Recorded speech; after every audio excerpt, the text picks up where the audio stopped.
How to verify your Google business profile. Hey guys, welcome back to the channel. If you'd like to verify your Google business profile, here is the process to do so.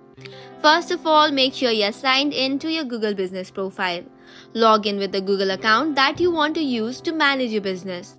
Now that this is done, you'll have to list your business if it's not already listed. Tap on Add Your Business, enter your business name and category, along with other details of address, phone number, website, and other details. Next up, you will have to choose a verification method. There are several ways to verify your business.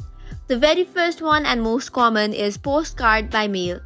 Google sends a postcard with 6-digit verification code to your business address. This usually takes 5 to 14 days.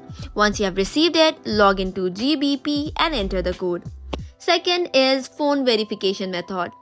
Google allow verification via call or SMS to your business phone. You will get a code to enter immediately and you're good to go. Likewise, another is instant verification. If you have already verified your website with the Google Search Console, your business website will already get verified.